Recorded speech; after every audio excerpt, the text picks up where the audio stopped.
Bienvenue au Rent sur le stand de la Maison des Mandataires. J'ai le plaisir d'accueillir Olivier. Bonjour Olivier. Bonjour à tous, bonjour. Bienvenue. Alors, je vais te demander de te présenter brièvement, même si on ne te présente plus, et puis de représenter les deux marques que tu représentes.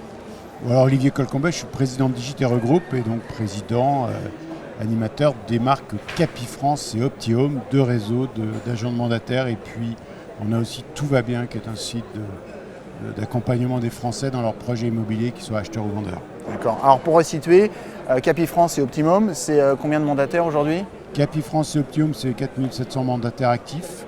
Ouais. Capifrance en ayant globalement 2007 et Optihome 2000, présents dans toute la France. Et depuis maintenant 2 ans, on s'efforce de différencier l'offre, Oui. l'offre to be, c'est-à-dire et plutôt le mode d'animation des deux réseaux et donc la cible en termes de, nous on parle de marque employeur, à savoir qu'on a des valeurs communes, c'est celle du groupe de Digitero que j'anime et auquel je tiens beaucoup. Oui. Et puis ensuite on a nos deux marques qui viennent se positionner sur ce socle avec là une offre un peu différente puisque Capifrance est majoritairement le réseau des contributeurs individuels, donc les gens qui sont plutôt dans le challenge et qui vont chercher la performance individuelle sur tous les métiers du secteur, donc le neuf, le commerce, le viager, location-gestion et l'ancien qui est notre gros morceau bien évidemment. Bien sûr, Et puis chez Optihome, on est plutôt sur l'approche en équipe, plutôt en esprit de famille et donc avec cette capacité de créer ton fonds de commerce, créer ta lignée et de rémunérer les conseillers sur 5 niveaux. Le fameux MLM, mais que nous préférons intituler l'équipe. L'équipe, oui. Avec des team leaders, puisque c'est vraiment ce qu'on va chercher. Je me crée une équipe, je l'anime, je la développe. Bien évidemment, j'ai des récurrences, c'est intéressant. Mais j'ai aussi cette force de frappe en local avec plus de conseillers derrière moi, avec moi. Voilà, donc on a essayé ces 2 dernières années d'être plus clair sur le positionnement de ces deux marques et toute l'animation qui en découle, mais avec les mêmes valeurs de sérieux, de professionnalisme, de grand respect entre les conseillers et le siège et le campus, et puis derrière de tous les outils qu'on met à disposition de nos conseillers. D'accord, merci. Alors, tu as mentionné la marque employeur, justement. Je crois savoir que tu as participé à une table ronde pendant le Rent sur la marque employeur. Qu'est-ce que tu retires de cette table ronde et comment ça influence ta vision du sujet pour tes deux marques ? Le premier point, c'est qu'on avait invité Golden Bees du groupe Le Figaro et Armelle avait travaillé avec nous, parce que c'est une spécialiste du sujet, sur nos marques employeurs. Il faut savoir qu'elle a fait 400 ou 500 interviews. Et le premier point était de valider que le positionnement ou la vision ou ce que j'attends de nos marques employeurs, comment c'est perçu chez les conseillers, les collaborateurs salariés et les candidats. La première satisfaction, c'est que tout le monde est aligné. Donc ils ont la même perception de notre marque. Et ça, c'est quand même déjà... Une bonne perception ou une mauvaise ? Non, excessivement positive. Mais en fait, quand tu parles marque employeur, elle n'est pas forcément bonne ou mauvaise. Est-ce que celle que tu veux insuffler, est-ce que le message est lisible, ressentie ou pas, est reconnue, et ensuite tu es obligé. Ensuite, tu testes le fait que c'est pas toi qui en rêves, mais c'est bien eux qui le vivent, l'incarnent. On parle beaucoup d'incarnation et donc le transmettre. Voilà. Et nous, tu sais, dans le groupe, j'aime bien le fait de dire que notre raison d'être, c'est de réussir le projet de vie. Et là, de projet de vie de qui ? De nos conseillers et de nos Français qui nous confient des biens à la vente ou qui recherchent à l'achat. Et donc, il fallait s'assurer que cette marque employeur, qui est fondée sur des valeurs de respect, de confiance, de bienveillance, de professionnalisme, soit portée, colportée et partagée par tous nos conseillers. Donc ça, on tick the box, c'est déjà fait. Et puis maintenant, on a toujours eu une petite faiblesse dans le groupe où il y a je crois, un haut degré d'humilité, d'avoir des savoir-faire très significatifs, mais pas toujours le faire savoir. Et ça, c'est un truc, c'est pour ça que je suis là, tu vois. C'est un truc qu'on a continué à développer avec mon COMEX, pour que, comme on sait maintenant que les conseillers ont bien appréhendé nos valeurs, notre proximité, notre sérieux, que tout le monde le sache et que ça aide à recruter, que ça aide à la rétention et ça positionne nos marques comme on le souhaite.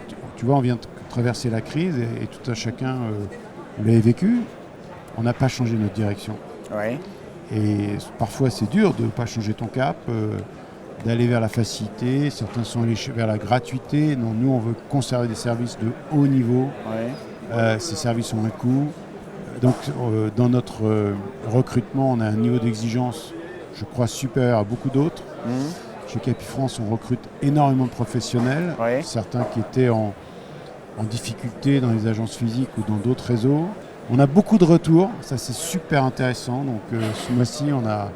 Donc des gens qui ont quitté le réseau et qui reviennent. Ouais, tu vois, on a Karine qui est une fille super, qui est partie 3 mois et qui a réalisé que chez nous, elle gagnait 30% de son temps pour se consacrer à ses clients parce que nos équipes au siège, au campus, font tout le boulot à sa place de back-office. D'accord. Tu vois, donc il y a vraiment des ancrages intéressants. Puis de temps en temps, il y a des petits trucs qu'on ne sent pas ou dont on n'est pas conscient, qui sont presque invisibles. Et puis quand on va ailleurs, tout d'un coup, on sent que ça nous manque. Bien sûr.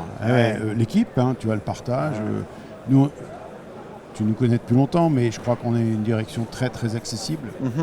On ne veut vraiment pas se la péter. Et donc, ça, c'est un point. La confiance, je pense qu'ils ont confiance en nous et nous avons confiance en eux. Il y a vraiment des points d'ancrage qui ne sont pas forcément ressentis. Puis quand tu t'en éloignes, merde, tu te dis là... L'année dernière, moi, en toute humilité, en octobre, j'ai poussé un coup de gueule.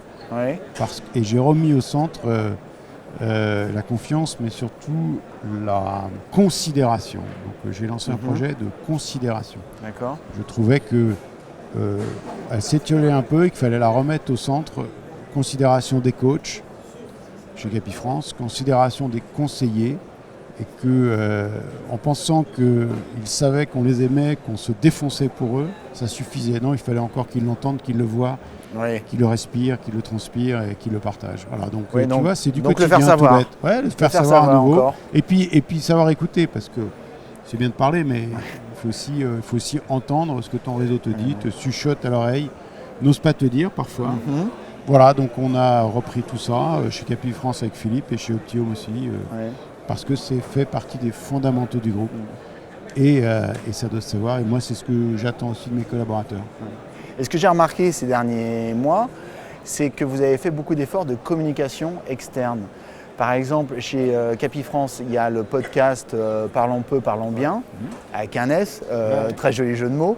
Et chez Optimum, avec le petit spot télé qui passe sur les chaînes le soir. Moi, je voulais saluer cet effort de communication parce que tu es là pour faire grandir ta marque auprès de tes clients, les acheteurs et les vendeurs, mais aussi pour faire grandir ta marque employeur, faire connaître ta marque employeur. Alors, j'ai pris 3 décisions dans un moment un peu clé. Le premier, c'est de remettre du marketing alors que tout le monde vissait les boulons. Oui, en période de crise, c'est normal, on va réduire les coûts. Et on a revissé tous les boulons, je te rassure. Mais on s'est dit qu'il fallait accompagner et soutenir nos conseillers. Et c'est là où on s'est fait 2 campagnes, et des belles campagnes de TF1, M6, d'ailleurs pour les 2 marques. Pas à la même période, bien évidemment, pour ne pas être en confrontation, mais on a fait cet investissement. On a investi en site web. Parce que dorénavant, chacun de nos conseillers a un vrai site web référencé avec son SEO, son SIA potentiel, pour qu'il ait une existence beaucoup plus prégnante en local. Et on a relancé depuis maintenant 18 mois tous nos développements techniques. Donc on a changé de technologie pour notre outil métier et on commence à le déployer et ça fonctionne très très bien. Et bien évidemment, on fait tout ça en amont parce qu'en se disant qu'il y a une fin de crise et que cette fin de crise, il faut être prêt pour mettre le paquet. Pour le prochain cycle. Voilà, exactement, et qu'on espère bien en 2025 au passage. Et puis on a un projet un peu plus long terme, c'est que l'outil métier, globalement, c'est du mandat à l'acte, pardon. Et puis il y a l'avant, il y a l'après. Et là, c'est plutôt la gestion des contacts, la qualification des contacts, la proposition de service, l'accompagnement des acheteurs et des vendeurs qui nous ont déjà fait confiance, mais aussi des 200 000, 300 000, 400 000 contacts qu'on touche. Et qu'il faut nurserer, faire de l'interagent, faire du rapprochement de biens, de conseillers. Voilà. Donc on s'est lancé dans ces 3 axes. Au final, chaque fois, c'est pour amener plus de performance. Parfois, ça vient des US, on parle du conseiller augmenté. Globalement, chez nous, ça veut dire passes plus de temps avec tes clients, plus de temps sur le terrain, plus de temps sur tes biens. Et on va essayer de prendre un maximum de la charge administrative, CRM, suivi de clients, rappel, interagent, rapprochement produits, acheteurs, vendeurs, pour que tu fasses ce à quoi tu es le meilleur, c'est te consacrer à tes clients. C'est notre promesse et c'est ce qu'on a. C'est vraiment le soutien aux conseillers qu'on a réalisé. Et tu vois, je regardais ça récemment, une vraie fierté. Le top 100 chez Capifrance, à fin septembre, il avait près de 20% de progression de son chiffre d'affaires. Malgré le contexte. Malgré le contexte, dans une année compliquée. Donc ça, c'est une vraie satisfaction. Oui, j'imagine. Voilà. Merci Olivier pour ce point complet concernant donc, les deux réseaux Capifrance et Optimum. Toujours un plaisir de te recevoir. À très bientôt. Merci. À bientôt à la Maison des Mandataires. Avec plaisir. Ciao. Ciao.